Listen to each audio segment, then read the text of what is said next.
All right, let's roll out to Georgia and bring in our man from Albany, Georgia, King Randall. You guys know King Randall runs an organization that mentors, disciples, raises young men. King Randall, I think, put out a video where he was showing young men the proper etiquette for eating dinner, what forks to use and all that. And he was accused of teaching the young boys how to be white rather than how to eat properly at dinner. Let's play the video and then we'll bring King Randall in. Lower your hand. Put the handle of the fork in your palm. The handle of the fork in your palm. Good. And we're cutting. And pivot. Good job. Good job. Take your time. Chew with your mouth closed, please. Remember. Close the lip and cut. That's actually pretty good. Okay, great job. Now, because you have salad dressing all over your lips, what's your pause position in European style? Upside down V. Fork overlapping the knife. Good. Now you take your napkin, place it on your index finger, and dab. Tastes good, don't it? Good job. Now place it back on your lap. I'm so proud of you. Great job. All right, Randall, explain yourself. What are you doing here? You're corrupting these young men. Man, we try to give our students a different variety of teaching at our program and in our school. And one of the things that we decided to do, because most people see us, working on cars and things like that, we also want to teach them how to properly dine, because most people go and eat, but everybody doesn't dine. So we want to give our boys an experience of, having some American culture, because this is where we live. So most people here do European style or American style.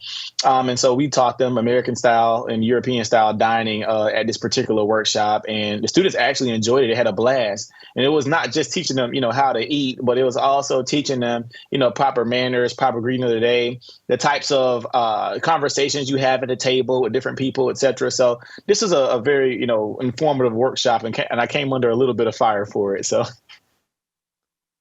Randall, how are things going? And it may have been a year since we've had you on, or 6 months at least. How is your organization doing? And, to give us some inspiration about some of these success stories I'm sure you're producing. Absolutely. Our students are doing extremely well. We've had this program since 2019 when I started it when I was 19 years old myself. And we've been teaching kids how to work on cars, work on houses, such as changing oil, changing brakes, reading, because that's a big issue where we live. Or in our hometown, we have some of the lowest test scores and reading scores in our state. And that's a huge issue for us. So that's why I started my own school. But we've had so many success stories.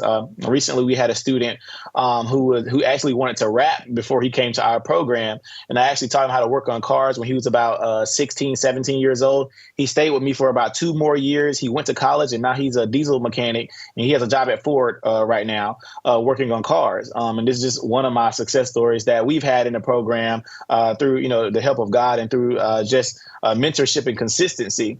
But right now, the school is doing fine. We still not been able to get back into our main campus after the vandalism.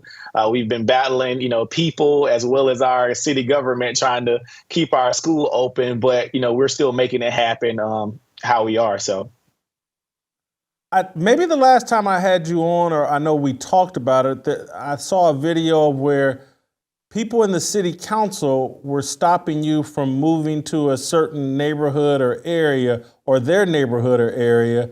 How did that end up concluding?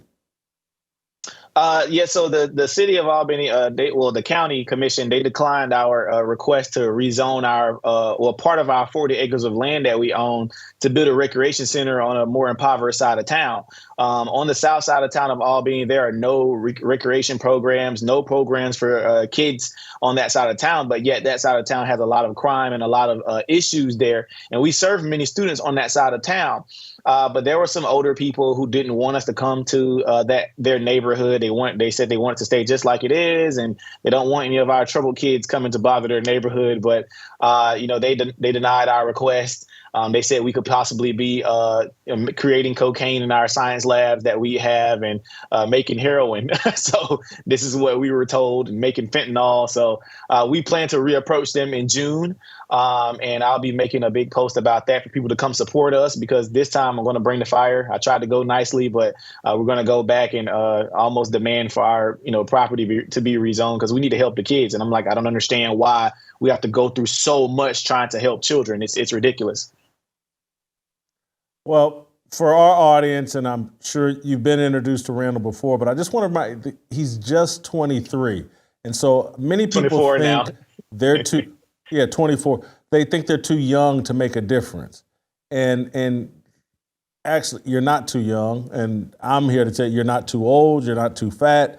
You can make a difference. You just got to find your lane.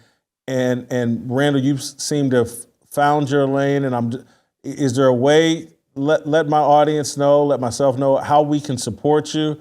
The work you're doing isn't cheap, and I'm sure everybody would be happy to pitch in. Sure. Our website is thexforboys.org.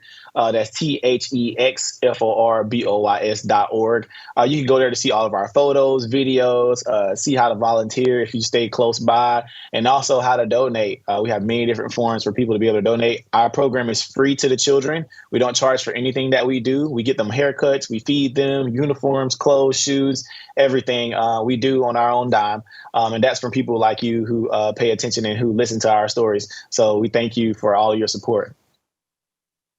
Well, we're looking forward to, we're hoping to bring Randall here for Roll Call 2.0 at the beginning of June. And we'll put a microphone in front of Randall and have him give a speech and tell people about what he's doing. Looking forward to that, Randall, and looking forward to continuing to support you. And, I wish someone had taught me how to properly eat at a dinner table. When my mother did the best she could, and so did my father, but I was hard-headed. Anyway, thank you, Randall. Understood. Have a great weekend.